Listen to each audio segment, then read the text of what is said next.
Pocket 3. The fifth destroyer died at 03:47, and Idra stopped counting. Not because she didn't care, because the math had already shifted past the point where caring changed the numbers. Shoal rendered the tactical display in pale amber, the way it did when the situation had moved beyond nominal, and Idra watched the icon for the Perseverance go dark and thought about her grandmother steering ammonia barges through Saturn's upper jet streams in the dark. 17 cruisers, Shoal said. 3 carrier-class dreadnoughts. Current approach vector suggests they intend to bracket the depot from spinward and anti-spinward simultaneously. Standard TASIC doctrine for fixed installation reduction. I know what it is. You were quiet. I was thinking. You've been thinking instead of acting, Shoal said. Flat, precise, correct. The TASIC will achieve bracket position in 19 minutes. Idra looked at the display. 17 cruisers arranged in the clean Newtonian geometry that TASIC fleet doctrine had refined over 60 years of vacuum warfare. Open void, long sight lines, massed plasma volleys at ranges where wind and weather and the inconvenient physics of gas giants simply didn't exist. They were very good at the war they knew how to fight. She pulled up the atmospheric charts for Kuros 4. The polar vortex blinked at her in red. A standing storm the size of Earth's moon, winds that would strip hull plating at the outer shell and get considerably worse from there. Her grandmother had loved bad weather, used to pat the bulkhead of her barge when the methane gusts came in sideways and call the old girl by name. Good girl, hold for me, as if a ship could hear, as if weather could be charmed. Idra had inherited the habit. She tried not to do it where the crew could hear her. Broadcast on all open channels, Idra said. I want to sound scared. Composing. Use my voice, strip the formal cadence, make me sound 25 and out of my depth. A half beat. Then Shoal pushed it to the secondary speaker so she could hear what it was sending. Her own voice, pitched up just enough to read young, breath catching in the wrong places. Coalition command, this is Hespera. We are taking heavy fire. We cannot hold this position. Requesting immediate, requesting any, please. And then static, the perfect kind of static. The static of a transmitter being shaken by a hand that couldn't keep still. That's good, Idra said. It is your voice from the Vesper Reach incident, edited. I know whose voice it is. She listened to herself beg for 30 more seconds. Then she muted the playback and watched the TASIC formation tighten by 4 degrees on the approach vector, the way a hunter's hand tightens on a knife when the animal stops running. The outer shell of the vortex hit them like a wall that hadn't decided yet whether to be solid. Hespera shuddered along her entire length, a deep structural complaint that Idra felt in her back teeth, and the tactical display went from amber to a red so dark it was almost brown. Outside the viewport, Kuros 4's atmosphere stopped being a backdrop and became a presence. Methane clouds the color of old bruises, lightning that moved sideways, wind shear readings that the instruments reported in numbers Idra's brain kept trying to reject as typos. Hull stress at 61%, Shoal said. TASIC pursuit formation is maintaining cohesion. 31 ships entered the outer shell. 16 have already lost relative positioning by more than 400 meters. That's not enough. No, they're compensating. Their lead cruisers are broadcasting formation correction data every 8 seconds. Idra watched the amber ghosts of the TASIC formation on her display, blurring at the edges, pulling back toward center, blurring again, like a fist trying to stay clenched in moving water. They were good. She'd give them that. How long until they realize this isn't a retreat? Unknown. Their command ship hasn't altered doctrine yet. They may interpret our continued inward movement as panic rather than intention. Good. Let them. She pulled up her grandmother's charts. Not Shoal's charts, not the Coalition navigational database, but the actual handwritten scan she'd carried in her personal files for 11 years. The ammonia barge pilot's notes her grandmother had kept across 4 decades of Saturn runs. Margin annotations in a cramped hand. Current drift patterns. Eddy positions that shifted seasonally, and the tricks for reading when they'd moved. The places where the storm folded back on itself, and for just a moment, just a breath, the wind went still. Her grandmother had called them pockets, places the storm forgot about. Scholl had mapped 6 of them on their courtesy flyby 6 months ago, cross-referenced against the old charts, updated for Kuros 4's slightly faster rotation rate.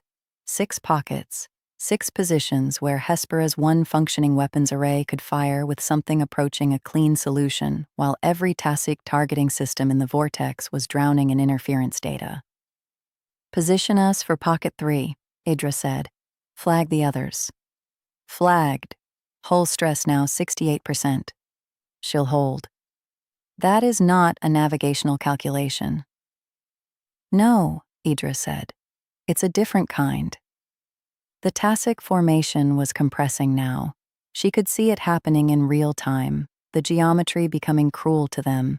Ships designed for clean vacuum and Newtonian elegance suddenly discovering that mass and momentum were liabilities when the medium fought back.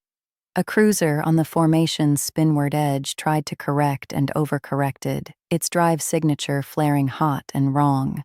It clipped the ship beside it. The error propagated forward through the formation the way errors always did in rigid doctrine, each ship compensating for the last ship's mistake, the correction wave moving faster than any individual captain could respond to. Her grandmother had a word for that, too. She'd called it cascade. The moment a river stopped being a series of individual currents and became one thing, one intention, and that intention was to take you somewhere you hadn't planned to go. "Their command ship is broadcasting new formation data," Scholl said. "Correction interval has dropped to 3 seconds. They're scared. They are adapting. Same thing, at scale." Idra watched Pocket 3 coming up on the display, a comma-shaped eddy carved into the storm's inner wall by some interaction of Kuros 4's magnetic field and the vortex's own rotation. It wouldn't last. Pockets never did. They opened and closed on their own schedule, and the trick, the only trick her grandmother had ever considered worth teaching, was reading when one was about to open rather than waiting to see it. You had to commit before you were certain. That was the whole lesson. "Scholl, lead Dreadnought. Can you give me a firing solution if I give you 40 seconds of positional stability?" "Yes." "What about 30? A pause. Scholl didn't usually pause. "Yes, with reduced confidence interval. I'm going to need you to be confident anyway." "That is also not a navigational calculation." "Scholl." "I have been calculating survival probabilities for 11 hours, Scholl said. Not flat this time. Not precisely anything Idra had heard before from it. Crew survival, convoy survival, statistical modeling of TASIC pursuit behavior, and coalition depot evacuation timelines. I have run this engagement 40,000 times in background process since the 5th destroyer went dark." A pause. Shorter. "I find I prefer the ones where people live." Idra's hands were already moving on the console. She didn't say anything. There wasn't time, and anyway, she wasn't sure what she would have said. She filed it the way she filed everything she didn't have time for, somewhere below the tactical layer where things waited until there was room for them. Pocket 3 opened like a door. She flew through it. The firing solution Scholl had calculated in 30 seconds was the kind of shot that didn't exist in vacuum, because in vacuum you didn't have a methane storm to use as a ballistic medium. You didn't have wind shear stripping velocity differentials from plasma bolts and redirecting them along pressure gradients. You didn't have the vortex itself as a weapons system. Idra's grandmother had spent 40 years learning how ammonia moved at speed. Idra had spent 11 years carrying those notes. Scholl had spent 6 months cross-referencing them against Kuros 4's specific atmospheric chemistry. The lead dreadnought's shields were designed for vacuum, for clean lines of attack, for enemies who fought from outside the storm. The shot came from inside it, along a pressure gradient that bent it 37 degrees off its original vector. The cascade started 3 seconds later. The cascade took 4 minutes and 11 seconds. Idra watched it on the tactical display because she couldn't look away, and because looking away felt like a kind of dishonesty she wasn't willing to practice. She had done this. She should see it. The lead dreadnought's drive failure propagated through the formation, not like an explosion. Nothing so clean, but like a fault line finding its path through stone. The second dreadnought was already committed to a formation correction it could not unmake. It drove into the lead ship's debris field at 300 meters per second, just enough to spin it into the compression zone where 16 Tasik cruisers were already fighting the vortex for positional control, and losing, and now had a dreadnought tumbling into their formation at an angle no doctrine had a response for. The third dreadnought tried to pull back. It was the smart move. It was too late for smart moves. Methane storms don't care about smart moves. They care about mass and momentum and the inconvenient fact that ships designed for vacuum have no language for weather. The outer shell caught the third dreadnought's drive array and pushed, just pushed, the way a river pushes a log, casually and without malice, and the dreadnought's captain made the last mistake available to her. She fired maneuvering thrusters at full power in a methane crosswind at 90 kilometers per second. Idra watched the icon for the third dreadnought intersect with the icons for 7 cruisers, and then there were fewer icons, and then there was a lot of debris moving in the same direction, which was down, which in a gas giant meant a place the wreckage would never come back from. 31 ships had entered the vortex. 11 were still generating active drive signatures. Of those, 4 were broadcasting distress frequencies. The remaining 7 were moving, but not with anything you'd call purpose. The Tasik command ship, which had held position at the vortex's outer edge with what Idra now recognized as professional caution, was already running. Fold transit calculation, she guessed. 20 minutes, maybe less. She let it go.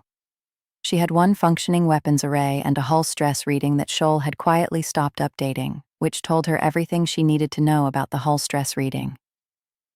Hespera, Idra said, to no one, to the ship. Good girl. Scholl didn't comment on that. She flew them out of the vortex slow and steady, and with respect, because the storm hadn't finished with you just because you'd finished with it. Kuros 4's atmosphere released them with a final shudder that popped 3 panel seals in the port corridor and temporarily convinced the life support system that something was on fire, which it wasn't. But Idra let Scholl handle the argument with the damage control subroutines while she just flew. Clean vacuum. Cold stars.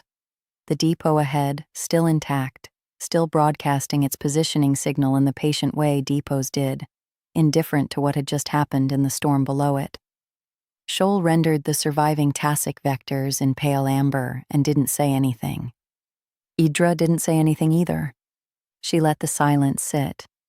The silence after a thing was always its own weather, a pressure system you had to wait out, and she had learned at her grandmother's elbow not to talk into it before it was ready to be talked into. The console hummed. Hespera's gravity plating ticked through its post-stress recalibration. Somewhere 2 decks down, a damaged cooling line was clicking against its housing in a rhythm that wasn't quite regular and wasn't quite random. The way a stopped heart isn't quite either. She watched the depot's positioning signal pulse in the corner of the display.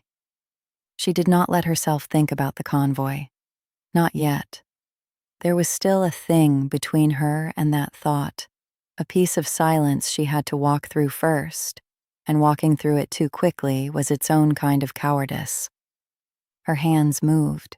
They pulled up the damage schematic without asking her brain for permission. They cycled through the port corridor's panel seals one by one, tagging the blown ones in yellow. They opened a containment query on the atmospheric shielding and closed it again before the number finished loading because the number wasn't the point. They flagged the missing weapons array as missing. They did not flag the hull stress because Shoal had stopped flagging it, and her hands seemed to have made their peace with that. She watched her own hands work. They looked like her grandmother's hands. They had not looked like her grandmother's hands yesterday. "You did good," she said. She wasn't sure whether she was talking to the ship or to her hands. Shoal let her have it. She ran a second pass, slower this time, the way you walk a barge from bow to stern after a hard run to feel for what the instruments couldn't see. The port array was gone. The starboard array had taken cosmetic damage and would need a tech to certify it, but would probably fire. 3 of the long-range comm antennas had been sheared off cleanly at the base, which was the kind of damage you got from debris rather than weather, which meant a piece of the lead dreadnought had come through their position at some point in the last 20 minutes, and she had not noticed. She had not noticed. She filed that, too. "Shoal," she said eventually. "Coalition frequencies. Anything from the evacuation corridor?" "Monitoring." The word sat there, just monitoring, which meant nothing yet, which meant the next minutes were going to be the longest of her life, longer than the vortex, longer than watching 5 destroyer icons go dark, because at least during that she'd had something to do with her hands. Her hands had run out of things to do. She put them flat on the console and waited. "Civilian frequencies," Shoal said. "Evacuation corridor, bearing 27 Mark 14. I'm reading a personal emergency locator beacon." Idra's hands didn't move. "One signal?" "One confirmed. The corridor would be outside active scan range for most signatures at this distance. Personal locators are low power by design." A pause. "This one has been transmitting for approximately 3 hours. It would have been transmitting during the engagement." During the engagement. While she was in the vortex, while the dreadnoughts were grinding into each other, while Shoal was running its 40,000 simulations in background process, somewhere out in the dark a small beacon had been broadcasting, patient and low power and waiting. "Is it moving?" "Yes, transit speed, bearing consistent with coalition evacuation routing. Away from Kuros 4. Away and moving and alive." Idra looked at the signal for a long time. One ping on a dark display. The most anonymous possible confirmation. No names, no numbers, no admiral's commendation. Just a child's emergency locator doing the only thing it knew how to do. "Mark it," she said. Shoal marked it. The Tasik command ship folded out somewhere behind her. The depot kept broadcasting its positioning signal. The damaged cruisers in the vortex kept transmitting their distress calls to no one in particular. The stars were the same stars they'd always been, present at every desperate last stand in human history, and present at this one too. Idra Vey, 41 years old, 3rd-generation hauler stock, river pilot's granddaughter, sat in the wreckage of her grandmother's. Not wreckage. Inheritance. "I find I prefer the ones where people live,"